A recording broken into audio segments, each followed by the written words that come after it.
Over the weekend, I had a girl ask me, well, where are you going to meet men? I keep seeing men say, I'd rather stay single. So all the men from my previous post saying that they have found peace by being alone and they're not trying to date because they just want peace.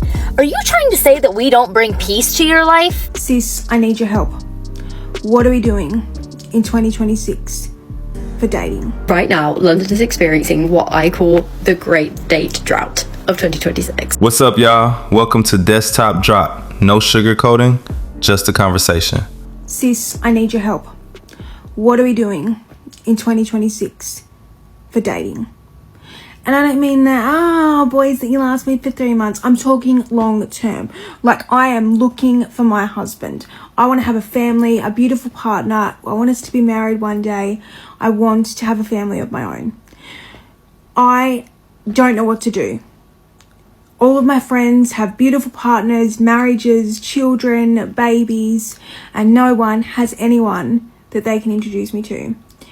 Granted, my standards are high, however, they're reasonable. I just won't mess around. If you're not in it for the long haul, I don't want to borrow you. What are we doing? Like, what are we doing? I don't know. So help us this out. Thank you.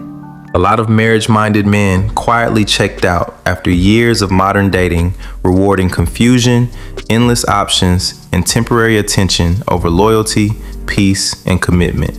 The good ones still exist. They're just moving carefully now. So half of men from the ages of 18 to 25 have never asked a woman out in person. And more than 70% of young women are waiting or desperately wanting men to approach them. So obviously we've got a huge problem here. And the fear of rejection, we hear a lot about rejection, but what about the fear of the what if? Don't you think that should be bigger than the fear of rejection? Years of public rejection, social media humiliation, mixed signals, and being labeled creepy for misreading interests trained a lot of young men to stay silent. Now both sides wait for each other while loneliness keeps rising. They always say, like, you'll meet the person that you want to start dating or the person that you're with doing things that you love, whether it's going to the coffee shop, the gym, just your everyday activities, whatever. So today I go into the coffee shop and the second I walk in, I see the most beautiful man, just like gorgeous features, brown hair, incredibly tall. I'm like, you are so my type to a T. Very business-esque energy to him too. And I'm like, yeah, that's definitely my type. He's sitting across the cafe. I'm like, I should make some eye contact with him, let him know there's a vibe here. But didn't end up like looking at for my computer, whatever. So I'm like, I'll just have no earbuds in so I look approachable, because I've been told I don't look approachable. So I'm trying to do everything I can to make myself look approachable to this man. He ends up walking over and sitting right next to me. And how it's set up in this coffee shop is there's like one long booth and then a table in front of yourself and then a chair on the other side of you. So he's sitting right next to me in this booth. And I'm like, perfect opportunity. So I'm patiently waiting for him to like spark up a conversation, but like, what would he have said? And I was too nervous to be bold and be like, hey, you're really hot, my name's Lauren, here's my number. But like, I could have done that, but like, that's a little too ballsy of me. And like, I wanted him to just show a little confidence, maybe like pursue a little bit, because I think that's the most attractive thing in a guy. But I'm like, the fact that he got up and sat right next to me, he didn't even have to like charge his computer or anything, because he didn't reach out to grab a charger, because I'm like, oh wait, why did he move across and sit next to me? So that made me a little curious. So anyways, bummer. To make a long story short, we didn't end up having any conversation, and he got up probably like, I don't know, 30 minutes later or something. Modern dating in one story. Two people interested, both waiting for the other to risk it, then both leave alone. Men fear looking intrusive.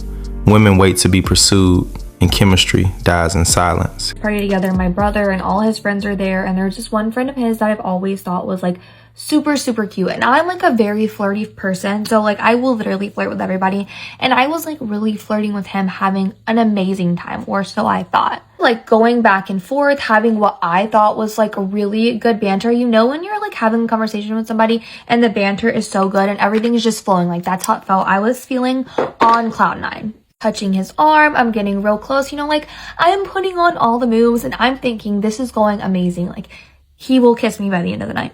At some point, me and him kind of get separated, and as it's getting closer and closer to midnight, I am trying to make my way kind of back over to where he is, because I'm like, if this is going to happen, like I need to be close. kind of am like behind him and I come up and him and these other guys are having a conversation, like him and some of my brother's other friends, and they're like talking about me. So of course, like I'm gonna listen. If you say my name, like and who doesn't want to hear when somebody's talking about them, you know what I mean? Conversation is going good at first and then it goes from bad to worse. Verbatim says that I would be like a good time, but I'm just like surface level, I'm fluff, like not much in my brain, like basically calling me stupid. I'm just like a good time girl, like I'm a party girl, I'm a flirt, like I'm a ditz, like saying all these really, really hurtful things that like honestly I would have never thought he thought about me because I really thought we were having a good time. I know I can come across a little ditzy and like maybe like a flirt and all that, but to hear somebody who like I actually respect and like as a person and like would love to have like as a romantic partner say all these things about me, I was just like, I cannot believe this is happening right now. So obviously I'm pissed. Men learn the hard way that flirting, party energy, and attention don't always signal relationship material. Harsh? Maybe. But plenty of guys separate fun in the moment from someone I seriously build with. Right now, London is experiencing what I call the great date drought of 2026. I swear, every single person I know, particularly the women, is like, what is going on in London right now? Every single woman I know, beautiful, successful, talented, has hobbies, pays her own way, like literally has it all. And not a single one of them has anything going on in the dating scene right now. Most of the men in big cities checked out of dating completely. Too expensive, transactional, and performance-based. After enough ghosting, impossible standards, and entertaining energy, many decided peace at home beats auditioning for affection. I have a question for everyone that lives in New York, specifically the guys that live in New York. Why the fuck do you not go up to girls? Like, why is your favorite activity to just stare at a girl like this? Like you're glitched, like you're loading?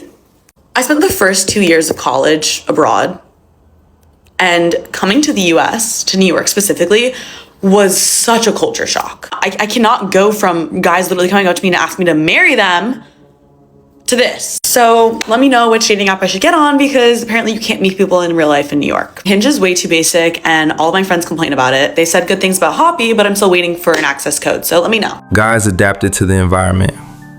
One wrong approach can turn into embarrassment, screenshots, or social media content. So a lot of guys would rather mind their business than gamble on mixed signals in public. Okay, this is what it's like dating in the DMV, okay? I'm gonna do a speed round real quick. If you date a guy from DC, he's gonna ghost you. He most likely has a good job, but he will ghost you, straight up. If you date a guy from Virginia, he most likely is toxic because Virginia is not for lovers. I'm gonna just tell you that right now. Virginia is not for lovers. If you date a guy from Virginia, they are probably not over their ex, or they're just dating you or in a relationship with you just for fun, because they don't know what they want either. If you date a man from Maryland, they are sassy. Maryland men have very sassy man syndrome. And that's pretty much it. Good luck, Charlie. And before you ask who hurt me, men from the DMV, obviously. Modern dating got so cynical that every bad experience turns into an entire gender or city getting diagnosed. At this point, people date 3 bad partners and start talking like relationship war veterans. So all the men from my previous post saying that they have found peace by being alone and they're not trying to date because they just want peace. Are you trying to say that we don't bring peace to your life? I have to disagree. I do not think that if a woman that you so desired was available to you, you would choose peace over commitment, sex, good meals with conversation, and things like that. So I'm gonna call your bluff because I don't think that's true. This, by the way, is not police lights. This is some kind of flashing light in a parking lot. I'm not quite sure what it is, but anyway, again, calling your bluff. Okay? A good woman brings peace. The problem is, a lot of men no longer believe the risk is worth searching through chaos, disrespect, double standards, and emotional exhaustion to maybe find one. I keep seeing men say, I'd rather stay single. And honestly, a lot of you are checking out of dating. Not because you don't want love. It's because modern dating feels so emotionally exhausting. Mixed signals, inconsistency, and people pretending not to care. So men, stop trying. But here's the truth. The right relationship won't feel like chaos. It'll feel like peace. A lot of men didn't quit on love. They quit on confusion, games, emotional burnout, and constantly feeling disposable. Peace became more reliable than modern dating. A grown-ass man has commented that he's proud to say that he has never approached a woman. Okay, so what exactly is wrong with that?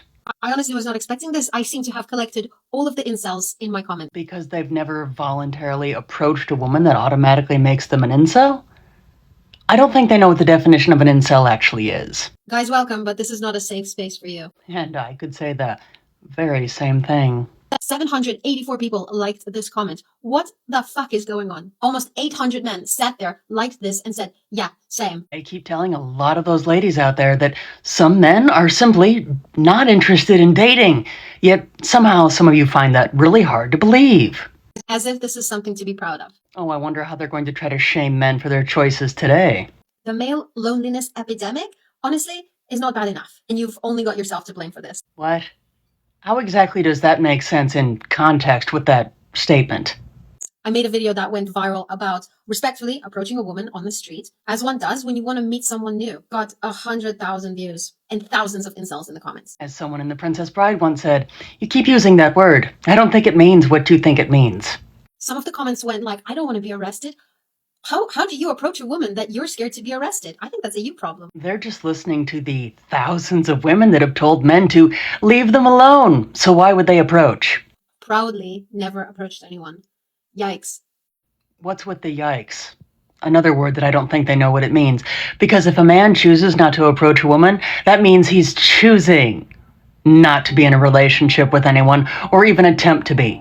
And yeah, that does not make them an incel. Try looking up the definition of words before using them. The social rules change faster than anyone agreed on them. One wrong move can be recorded, judged, or labeled. So men just opt out instead of risking the backlash. The amount of women that are out here in these streets of New England shoveling right now, and those women being 50 plus, where are the men? Where are the men at? Where y'all at? Like, I'm confused. Why are there women shoveling themselves out? Because you want to know what? I don't want to hear it. So what if they don't have a significant other? Where's their dad? Where are their brothers? Their male cousins? Their sons? Their nephews? Where the men at? Can't find them. Wow. Like, so this message is for women that are currently raising sons. If you are raising a son, especially if you're raising a son on your own and they don't have that male figure in their life, you need to be installing these values into your child. Because there's no reason why I should have seen a 50-year-old woman trying to dig her fucking self out of her fucking parking space with a goddamn snow brush. The men in this era are in their soft boy era, and it's giving very much ew. Family structures are different. Neighbors don't step in the same way anymore. And a lot of people are just living more individual, closed off lives than before. It's less about soft men and more about weaker community obligation across the board. Over the weekend, I had a girl ask me, well, where are you going to meet men? And I said, I'm not going anywhere to meet men, meaning I'm not leaving my house and deciding where I'm going and what I'm doing based on if I'm going to meet men there or not. However, with that being said, I then told her my list of places I go and I have gone where I've had success meeting men. So I'm going to tell you. Number one is the gym. And ladies, I hate to say this to you, you're not going to meet men in Pilates. You're going to have to either go lift weights or do some boot camp related or run clubs. That's another great one. Another great place to meet men is events, sporting events, concerts, any sort of events, even the rodeo. There are even rodeos here in New Jersey. Events. amazing. Another one, hobbies. Get into hobbies that you actually enjoy, because if you meet someone doing it, that means they like the hobby that you enjoy too, and that's an automatic connection. So like pickleball, for me, it's golf. In general, I try to avoid meeting people in nighttime settings where there's alcohol involved. I would much rather meet someone during the day where no one's drinking and we're doing healthy activities. So those are all of the places that I've had success meeting men. But ladies, for the love of God, please do not leave your house thinking to yourself, where should I go today to meet a man? No, we're leaving our house thinking to ourselves, where do I want to go today? Because that's something that I want to do and where I want to go. And you know what will happen? If you end up meeting someone there, it's just because you're doing something that you enjoy and you want to do, and you're already going to be in alignment naturally with that person. Meeting people works best as a byproduct of your life, not the goal of it. The more natural your environments, gym, hobbies, events, the more likely you'll meet someone compatible without forcing the interaction or turning your life into a search mission. Anyway, that's enough for today. Subscribe, hit the notification bell, like, share, and stay tuned for the next video.